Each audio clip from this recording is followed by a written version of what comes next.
5 минут 10 минут арасында болады сабақ.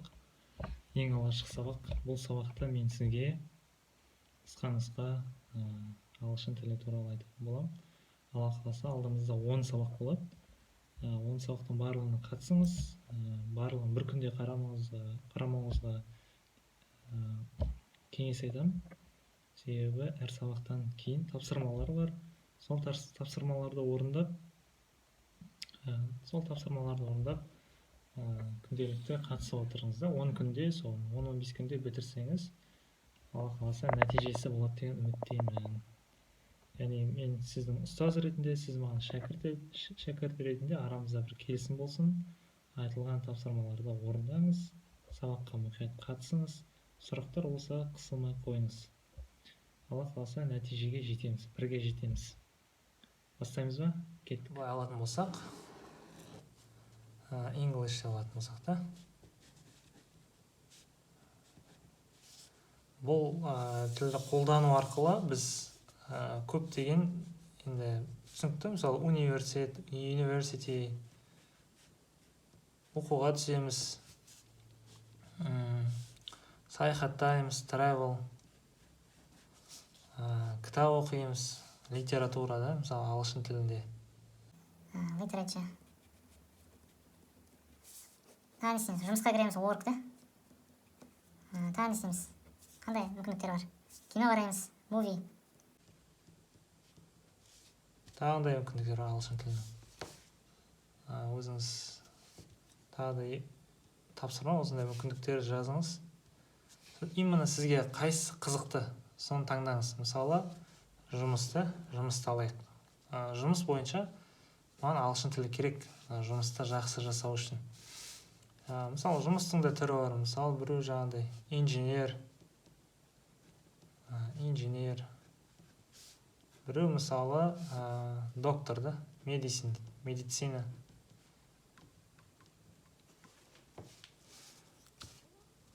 Түсінікті ғой да? Мысалы, менің случайым бойынша, менің жағдайымда бұл инженер. Яғни мен инженер ретінде ағылшын тілін қолданамды. И осы арқылы мен дәлше кетемін. Инженерінде түрі бар. Химия бар, мысалы. Chemical. Я болмаса, мысалы, менің инженерім geology, геология. Осылай да, геология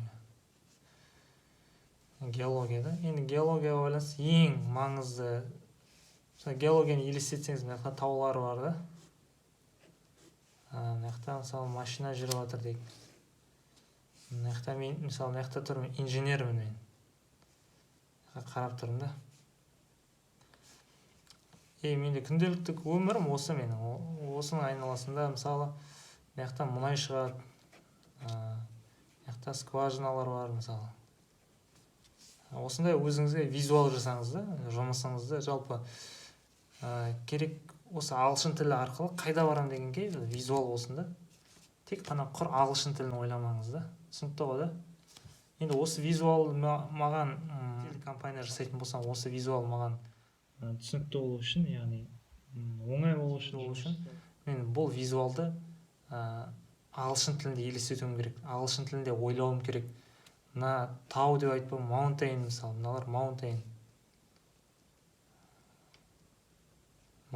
деген осындай визуалдарға қойып, мыналар скважина деген сөздің ағылшыншасы қалай болады жалпы? Мұнай деген сөз қызықты историямен осындай. Біз бір тілде сөйлей бастаған кезде ол тілді жақсы үйренген болады екенбіз да. Мысалы, сіз қазақ тілінде бір ойлаған кезде, бүгін не істеймін деп қазақ тілінде ойланасыз ғой. Дәл сол сияқты ағылшын тіліне ойлана бастаған кезде сізде ағылшын тілі жақсы дамыған болып есептеледі. Түсінікті ғой да? Енді бірінші қадам түсінікті. Бірінші тапсырма бұл. Визуал деп қояйын. Визуал жасау. Сіз, былайша айтқанда, сіз кімсіз дегенге. Сіз кімсіз деген тақырыпқа, осы ағылшын тіліне қатысты. Мысалы, ағылшын тілін пайдаланып, сіз кім болғыңыз келеді? Қалай ағылшын тілін өміріңізді қалай өзгерткіңіз келеді? Соны визуал жасаңыз. Түсінікті ғой? Енді екінші тақырып бүгінгі сабақта бұл қазіргі ағылшынша білетін тілдеріңіз, сөздеріңіз бар ғой, мысалы көбіміз білеміз, мысалы bread, mother, father, жазайсам brother, көп қой. Біраз сөз білеміз да, біраз сөз білеміз. Осы сөздерді қолданып сөйлем құруға тырысыңыз да. Бірден. Практика болмаса адам есінде сақтамайды. Қайталап, практика. Ең бастысы ұялмаңыз. Осындай білетін сөзіңізбен қазақша ойлайсыз. Мысалы, менің мамам доктор. Мазар, мысалы, білесіз, қате жаза берейін, мазар доктор да жаза бер.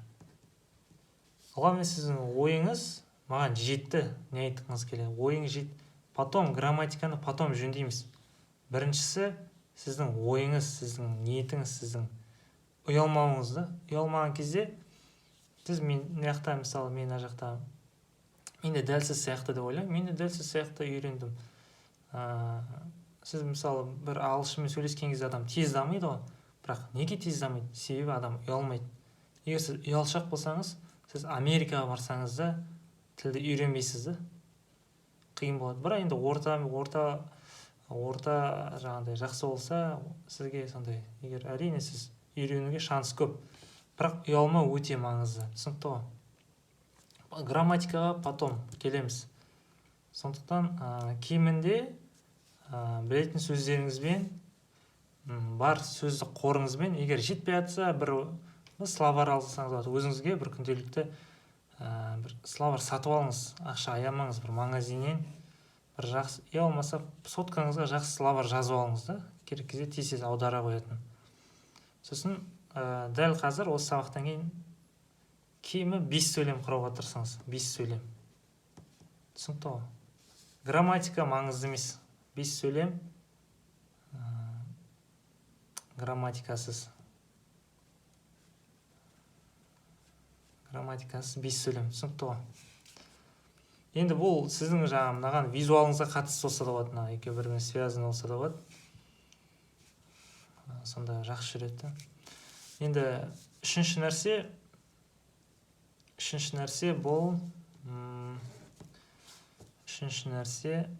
айтқан сөйлеміңізді басқаларға айтыңыз. Түсінікті ғой? Басқалармен соны талқылау. Түсінікті ма? Инстаграмға салыңыз, ұялмаңыз. Мен ағылшынша үйреніп жатырмын. Анаңызға айтыңыз, бауырыңызға айтыңыз, осылай. Мысалы, сіз мынандай сөз жаздыңыз, мүмкін қатесін тауып алдыңыз, мүмкін біреу сіздің қатеңізді жөндейді деген сияқты. 5 сөйлемнің кемінде бір-екеуін жаңағыдай достарыңызбен, болмаса үйдегілермен талқылаңыз. Оларға да үйретіңіз. Осы үйренгеніңізді басқалармен де бөлісіңіз, қайталаңыз осы сабақта. Түсінікті ғой? Реально, серьезно қараңыз бұл нәрсеге. Алла қаласа, келесі сабақтарда біз нақты неге ары қарай тереңірек үйренетін боламыз. Грамматика әлі ерте бізде. Ең бастысы практика ұмытпаңыз. Сол достар, бүгінгі сабақ аяқталды. Алдағы сабақтарда аман есен кездескенше.